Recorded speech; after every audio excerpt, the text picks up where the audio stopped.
the eerie two-story house that my sister and I shared, there lay a chilling secret. It was a mother-daughter house, a dwelling of sinister duality, with two kitchens that mirrored the duality within. My sister took refuge in the downstairs realm, while I, a mere 30-year-old man, inhabited the upstairs expanse. Yet, despite my adulthood, there were times when the shadows that clung to solitude would claw their way into my mind. This tale unfolds on a night when the specter of isolation bore down upon me. I sat in the living room, shrouded in darkness, fixated on the macabre spectacle unfolding on the television screen. The layout of my domain was an open expanse where the living room, dining room, and kitchen coalesced into a sinister amalgamation. My couch rested at the epicenter of this maelstrom, and as I watched the ghastly scenes play out before me, my back faced an abyss of uncertainty, a vast space that seemed to fester with unseen horrors. As the film's sinister narrative unfolded, I couldn't help but cast furtive glances over my shoulder, my paranoia festering like a malignant growth. It was a vulnerability that lurked within me, a vulnerability that I believed was shared by others of my age. But little did I know, that night would propel me into a realm of terror beyond my imagination. When the credits rolled and the spectral apparitions on the screen faded to black, I ventured to brush my teeth, my breath quivering in the cold silence of the house. With great trepidation, I extinguished all sources of light, embracing the pervasive darkness that surrounded me before seeking solace in slumber. My sleep was short-lived, an ephemeral reprieve from the dread that awaited. Around 1 a.m., I awoke, my senses honed to the disquieting stillness of the house. Then, a voice, faint yet unmistakably that of my sister, resounded from the lower depths of the house. It was an insidious whisper that seemed to claw at the very fabric of my being. My sister was inside the house, her voice drifting up through the floorboards like a ghostly lament.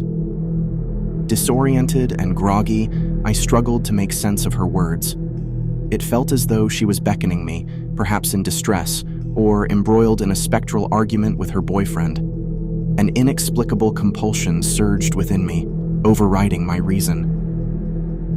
I staggered out of bed and ventured into the pitch-black hallway. With trembling hands, I flicked on the hallway lights, and as their dim glow pierced the abyss, I descended the stairs toward my sister's quarters. Her voice, like a siren's call, guided me through the living room. My heart pounded in my chest, and the inky shadows seemed to encroach upon me from every corner. As I reached her kitchen, I fumbled for the light switch, but it remained elusive in my befuddled state.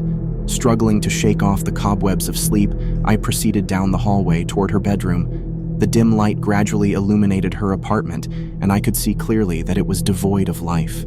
She and her boyfriend were nowhere to be found. Confusion and dread welled within me, but before I could react, a sound, a dull thud, resonated from her empty bedroom. Panic surged through my veins as I reeled backward in terror. I had just left that room, and there had been nothing there, yet something had fallen. Retreating up the stairs like a child fleeing a monstrous nightmare, I barricaded myself in my room. My trembling hands fumbled for my phone, and I attempted to call my sister, each ring echoing with the dread of the unknown. She did not answer. Morning's light revealed a text from her inquiring about my late-night call. Her message sent shivers down my spine as she confirmed that she had been spending the night at her boyfriend's house. I ventured back to her bedroom, hoping to find an explanation for the eerie incident. But there was nothing. Not a single object out of place, nothing that could account for the ominous thud. I tried to convince myself that it had all been a hallucination, a product of my weary mind. Yet, the vividness of my sister's voice and that haunting sound in her room continued to haunt my thoughts. In the end, I could only cling to the hope that I had imagined it all. For the alternative, a malevolent presence lurking in the shadows of our house was a terror too dreadful to contemplate. My sanity teetered on the precipice of uncertainty, forever marked by that night of terror and the unsolved mystery that haunted our malevolent abode. When I was a child, my parents occasionally left me home alone. Both of them worked, and as an only child, I had grown accustomed to the solitude, even at a tender age. I could prepare simple meals for myself and had the freedom to watch TV or retreat to my room. Our house was a single-story abode with a foreboding basement, 3 bedrooms, 2 bathrooms, and an expansive living room and kitchen. It wasn't vast, but it was far from cramped, and it had always felt like a sanctuary of safety. However, the sinister incident I recount took place when I was around 12 years old. That fateful night, my parents were both inexplicably absent, leaving me alone in the gloomy house. My mother had thoughtfully prepared some food before departing, and I devoured it while watching television in the dimly lit living room. As the evening progressed, I retreated to my bedroom, where I whiled away the hours engrossed in the glow of my Nintendo DS and the soft hum of the TV in my quarters.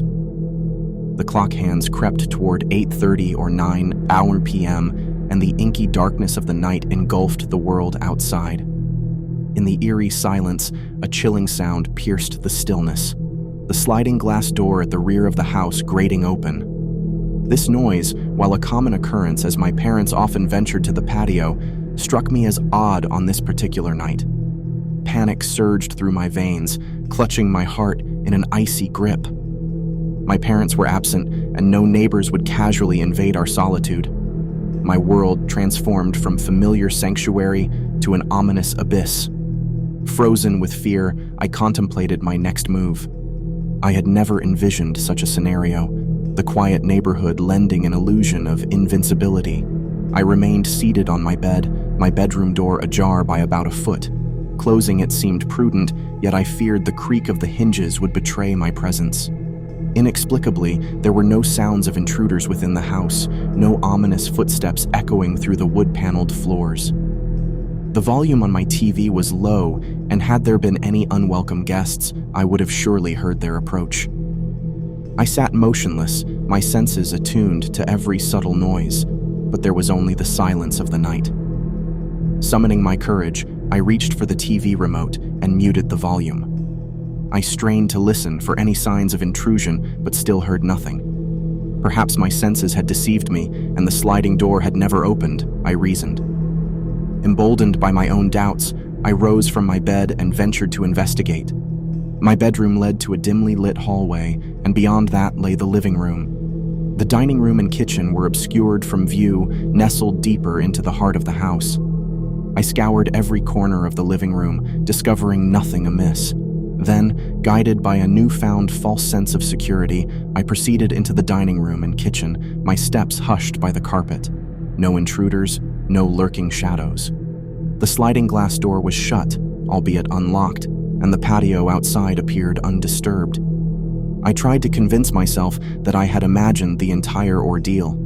Perhaps one of my parents had carelessly left the door open. It was the most rational explanation. Yet, as I returned to my bedroom, I couldn't shake the nagging feeling of unease. To assure myself, I lifted the blinds on my bedroom window to peer into the backyard.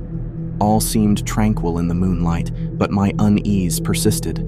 I turned to go back to my bed, but found my throat parched and my water glass empty. An innocent trip to the kitchen was all I intended, but as I filled my glass, a chilling sound froze me in my tracks.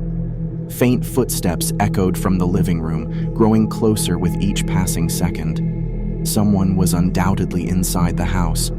Panic surged anew, and instinct propelled me to the nearest exit, the sliding glass door. I flung it open without a second thought, leaving it gaping behind me, and sprinted out into the night. Terror gripped me as I dashed down the moonlit streets, my heart pounding with each step. My destination was unknown. My only instinct was to flee. In my pocket, I clutched my newly acquired cell phone, and with trembling fingers, I dialed my mother's number. Breathless and frantic, I recounted the ordeal to her. She assured me she was calling the police and that she and my father would rush home. As I roamed the streets, the minutes stretched into eternity. Eventually, my parents arrived, and we returned to our home, now surrounded by police cars. My father spoke to the officers, and when he returned, he delivered an unsettling revelation. The intruder had vanished without a trace. Inside, we discovered unsettling evidence of the trespasser. A blanket, not left by me, lay discarded on the floor, and doors to my parents' bedroom and the basement had been left ominously ajar. Yet, remarkably, nothing was stolen. We braved the night in our home once more, but the phantom intruder never returned, and his identity remained a mystery. I shivered at the thought of the intruder lurking in the shadows of our home, forever haunted by the night I fled from an invisible terror. In the sinister year of 2006, my family relocated to a decrepit old house that had stood for over 9 decades. Despite its age, the house displayed an eerie vitality, an unsettling demeanor that belied its years. My parents' rationale for choosing this macabre dwelling was its proximity to my middle school and its convenience for their daily commutes. But little did we know, this house harbored secrets darker than the deepest abyss. At the tender age of 11, I often found myself alone within the suffocating embrace of this ancient residence. My parents' rigorous work schedules left me to fend for myself, a situation many would deem inappropriate for a child my age. Yet, I fancied myself mature and responsible, relishing the solitude as a rare opportunity for personal endeavors. On one fateful evening, with a thunderstorm casting a foreboding shroud over the house, my mother ventured out with friends while my father toiled away at his job. I waved them off, determined to treat this night like any other in my solitary existence. The storm raged on, a symphony of thunder and rain, the very elements conspiring to heighten the night's sinister ambiance. I immersed myself in the world of video games, my Nintendo Wii the sole source of comfort in this gloomy labyrinth. Mid-game, a gnawing hunger compelled me to pause my digital adventures and descend into the abyss that was the house's lower level. As I crept down the creaking stairs, I noticed a sinister detail. The hallway light leading to the kitchen was inexplicably aglow. This peculiar sight stirred unease within me, for my parents were unwaveringly stringent about conserving electricity. None of us would dare forget to turn off a light, especially when they were absent. I hesitated but continued my descent, unable to shake the unsettling sensation that crept over me. Upon reaching the kitchen, the source of dread revealed itself. A man, crouched by our food pantry, clutching a hammer plundered from my father's toolbox. My voice froze in my throat as I bore witness to this chilling intruder. Terrified, I retraced my steps, tiptoeing with a stealth I never knew I possessed, and darted back upstairs. My trembling fingers grasped the home phone, dialing the authorities with frantic urgency. I whispered to the operator, describing the intruder in vague terms, an enigmatic figure in white. With each passing second, dread swelled within me as I was advised to hide and await the distant sirens of salvation. I ensconced myself in my closet, willing my pounding heart to remain silent. The footsteps, heavy and malevolent, ascended the stairs, each step echoing like a funeral dirge. I prayed for concealment, for the darkness to shield me from the looming threat. But the predator drew closer, rapping upon my bedroom door in a slow, menacing rhythm. "May I come in, little girl?" His voice, once calm, now dripped with malevolence. "You know, I could break this door down easily." I screamed, "No!" in defiance as terror threatened to consume me. Then, as if summoned by the agony of my cries, the distant wail of police sirens pierced the night. Yet the intruder remained unfazed, pounding relentlessly on my door with unbridled fury. His threats grew more menacing, his promises of destruction more dire.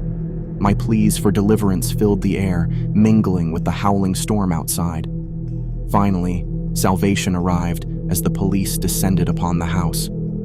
4 officers stormed in, subduing the menacing intruder, a towering giant with bloodshot eyes and madness seeping from his every pore.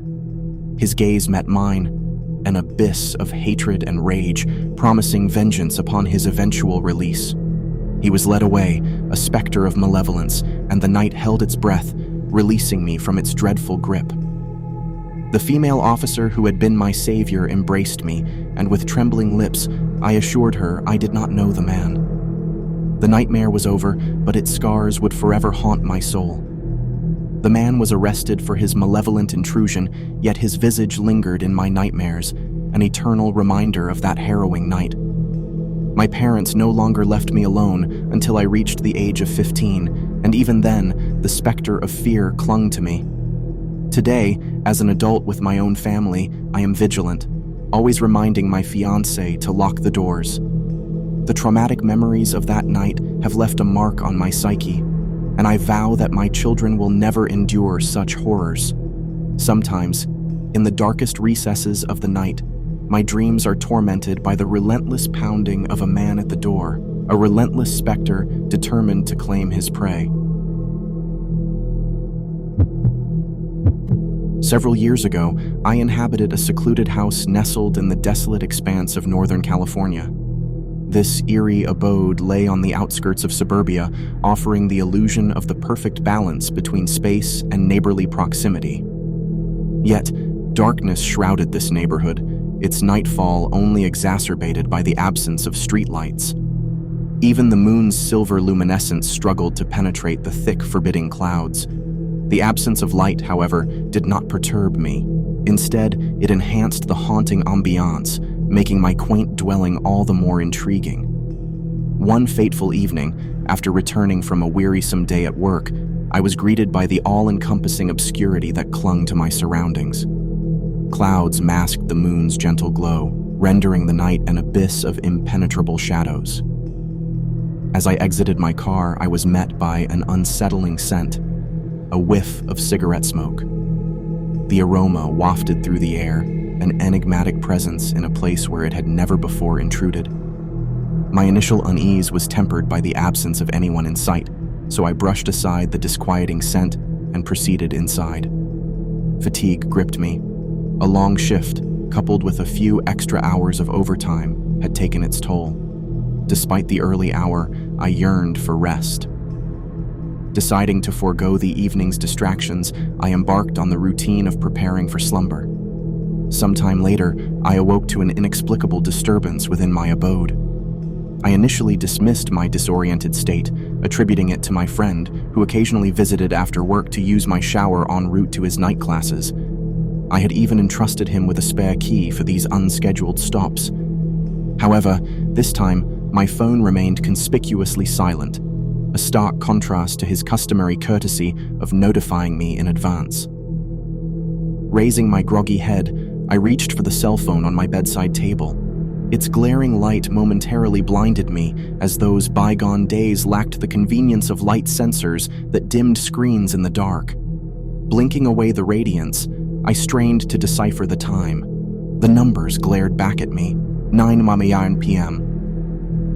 My attempts to discern any unread messages proved futile. I ventured to call out my friend's name, an action that triggered a disconcerting sequence of events. Within moments, the serenity of the night was shattered by a cacophony of heavy footsteps resounding through the lower floor of my dwelling. Panic surged through me as I realized that these ominous intruders had gained access to my home. Swiftly, I leaped from my bed, racing to the closet. The footsteps grew closer, their echoing cadence relentless and unyielding. As my heart thundered, I hoisted myself into the attic through the ceiling access within the closet. A mere foot separated me from the intruders, but this desperate concealment offered my only refuge. From my concealed vantage point, I could see little more than their lower extremities, an eerie sight, yet preferable to their malevolent gaze. Dressed in tattered jeans and worn boots, the intruders' intentions remained shrouded in darkness. My bedroom door was wrenched open, the intruders scouring its depths in search of me. My very existence hung in the balance as I clung to the attic's edge, poised to thwart any attempts to ascend. Moments later, their insidious presence withdrew, allowing a fleeting sigh of relief to escape me. A muffled crash echoed from my room, followed by a surge of indignant screams that chilled my soul. These tormenting cries, brimming with rage and frustration, pierced the silence, evoking haunting memories of my stepfather, a man tormented by mental afflictions, his outbursts unforgiving and violent. The intruder, seemingly perplexed by my absence, embarked on a destructive rampage through my home. Tables were upended, chairs toppled, and possessions strewn haphazardly. Shelves once adorned with cherished books and trinkets now lay in disarray. My kitchen cupboards had been plundered, their contents flung to the floor. An eerie sense of violation pervaded my once harmonious sanctuary. Despite the chaos below, the intruders appeared to have taken nothing of value, save for a single knife from my kitchen. Their inexplicable actions left me bewildered, uncertain of their motives. Finally, the cacophony ceased, plunging my home into an uneasy stillness. I remained ensconced within the attic, counting the seconds. When 1,000 had elapsed, I ventured to climb down, my heart racing, desperate to summon the authorities. My room bore the scars of the intruders' search, my bed upended in their futile pursuit of me. My cell phone, a vital lifeline, was nowhere to be found, a casualty of my hasty flight. With trembling hands, I reached for the landline, making the call that would summon the police. I awaited their arrival in my room, where the aftermath of the intruders' rampage bore witness to their malevolence. My solitude was shattered, and the eerie stillness weighed heavily upon me. The police officers arrived, conducting a thorough search of my home. Their investigation uncovered signs of forced entry through the side door, likely accomplished with a crowbar. Cigarette butts and foil discovered along the fence line hinted at a sinister observer who had long monitored my home. Evidence collected, the police advised me to seek refuge with family or friends for the night, recommending immediate repairs to the damaged door. I opted to remain vigilant, fortifying my home against future threats. In the days that followed, I fortified my security measures, installing motion-activated lights and reinforcing my doors. My bedroom closet had a phone cable routed to the attic, ensuring that I would never be left without communication again. The horrors of that night persisted as haunting nightmares, and I resolved never to be caught defenseless. While I continued to inhabit that house for 3 more years without incident, the memories of that chilling intrusion remain etched in my mind. My preparations for self-defense became second nature, a testament to the enduring trauma of that night. It was the stifling heat of summer, the sun mercilessly blazing down upon the suburban neighborhood where my 10-year-old self and my 7-year-old brother roamed. Laughter and the sounds of children at play filled the air, but as the sun dipped below the horizon, our games came to an end. Our parents had a routine, a tradition that unfolded once a week. They'd venture to a different restaurant in town, leaving my brother and me to our devices. Typically, they'd inform us of their plans, but on occasion, when we were lost in the world of childhood games, they'd depart without a word, confident in our ability to look after ourselves. This evening, upon our return home, the quiet house suggested that we were alone. A note on the kitchen counter confirmed our parents' absence. With that assurance, we retired to the living room, a common prelude to our bedtime routine. As half an hour passed, the inky darkness of night enveloped our surroundings. The tranquility was abruptly shattered when the doorbell rang, followed by impatient knocking. In our youthful innocence, we assumed our parents had returned, but something felt amiss. It was unusual for them to use the front door, and they always possessed a key. The chances of the garage door opener malfunctioning and our parents lacking a key were infinitesimal. Yet, the note on the kitchen counter pointed to their absence. My unease mounted as I approached the front door. The man's voice outside claimed he was selling Girl Scout cookies, an absurd proposition given the late hour. Peering through the peephole, I saw a solitary figure, a grown man, unaccompanied by the expected cookies or a young scout. His calls persisted, growing more insistent, and I hesitated, wary of unlocking the door. Then, with agonizing slowness, the doorknob began to turn. Panic surged within me as I realized we'd forgotten to lock the door upon returning home. I rushed to secure the deadlock, the click of the lock resonating through the silence. It was a sound too loud, one the intruder surely heard. Realization gripped me, and I realized he now knew someone was inside. I remained hidden, silent, for a tense minute. When I finally dared to peek through the peephole again, the intruder was gazing directly into our living room window. My little brother, oblivious to the danger, was in plain sight. From my vantage point, I discerned a sinister detail, an unmistakable handgun holstered at the man's side. A wave of terror washed over me, and I sprinted back to the living room, hastily drawing the blinds. I urged my brother to join me in the basement under the pretense of indulging in ice cream, his innocence shielding him from the grim reality unfolding outside. Silently, I locked the basement door behind us. Together, we descended into the basement where we cautiously indulged in our sweet treat. I couldn't shake the feeling of dread gnawing at me, yet my priority was to keep my brother safe. The hum of the garage door opening signaled our parents' return, bringing a glimmer of hope. Later, when my brother was not present, I recounted the chilling ordeal to our parents. Horror washed over their faces as they comprehended the sinister threat that had loomed over their children. Swiftly, they summoned the police, who descended upon our home. The investigators noticed the telltale signs of tampering on the front door's lock, confirming the intruder's nefarious intent. What his intentions were once inside remained an enigma, one that neither the police nor I could unravel. To this day, my younger brother remains blissfully unaware of the harrowing event that unfolded in the shadows of our home, a shadowy figure whose identity remained forever elusive, casting a lingering pall over our lives. I reside in the sprawling city of Sydney, Australia. The unsettling incident I'm about to recount transpired when I was a mere 15 years old. It was a night like any other, and I found myself alone at home. The clock ticked past 9 p.m., and I had just emerged from the bathroom, blissfully unaware of the terror that was about to descend upon my life. My tranquility was shattered when I heard the distinct creak of my front gate swinging open. Simultaneously, my loyal dog erupted into a furious symphony of barks from across the hall. Anxiety coursing through my veins, I glimpsed a fleeting figure darting past the porch window and into the inky abyss of my backyard. Though I could only muster a vague impression, my memory would forever etch his grotesque features into my mind. He was hunched over, his sickly pale skin contrasting sharply against the night, and he donned a shroud of darkness from head to toe. Long, disheveled black hair partially obscured his face, imbuing him with an eerie, spectral presence. Dread clawed at my chest, and instinct compelled me to investigate.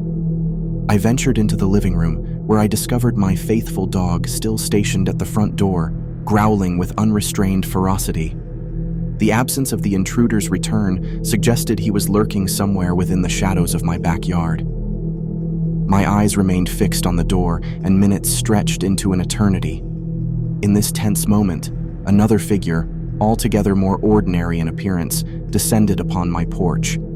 He strode purposefully toward the security bars, where I stood, my heart pounding. Our conversation, though I scarcely remember the particulars, unfolded in a haze of disconcerting dialogue. He inquired, "Hey, have you seen my friend?" To which I cautiously replied, "Yeah, I think he's in my backyard." His next words sent shivers down my spine. "Okay, because I've been following this random guy all over the place. I think he's on drugs and might be dangerous." The contradiction struck me like a lightning bolt. How could he refer to the intruder as a random guy when he had just identified him as his friend? An unsettling knot of unease settled in the pit of my stomach as he retreated into the darkness, heading toward my yard. It's crucial to note that there was a door at the rear of my house, yet it too was fortified by security bars and remained securely locked. I waited by the front door, my heart pounding with a mix of dread and anticipation. After a seemingly endless span of time, the man I had spoken to returned to my porch, the pale and potentially drugged individual now accompanying him. The stranger paced agitatedly, his movements erratic, and a profound sense of unease descended upon the scene. Summoning my courage, I approached the door to gauge their intentions.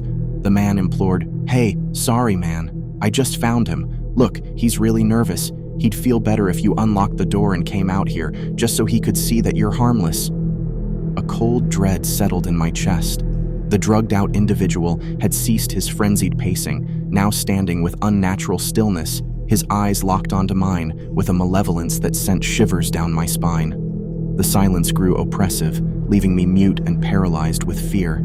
I took a step forward, not to unlock the door, but to shut it firmly. The abrupt movement startled the second man, prompting him to lunge at me, his hand outstretched through the bars, clawing toward me with malicious intent. In a burst of terror, I leaped backward, slamming the door shut with my foot, locking it securely. Panic coursed through my veins as I realized the gravity of the situation. I needed to act swiftly. With trembling hands, I reached for the phone and dialed my parents, urgently recounting the sinister encounter that had unfolded. They wasted no time and swiftly summoned the police to our home. By the time the authorities arrived, the two mysterious men had vanished into the night. However, their nefarious presence would forever linger in the air, a chilling reminder of the night they had invaded my sanctuary. As the police investigated, they revealed unsettling details. A break-in had occurred just down the street, mere moments before my harrowing ordeal. To this day, the identities of the two men remain shrouded in darkness, their ominous intentions casting a long and sinister shadow over my life. It haunts me to think that their sinister plan did not involve breaking in, or that my presence deterred them. Instead, they sought to lure me outside or gain access to my fortress, a prospect that continues to send shivers down my spine.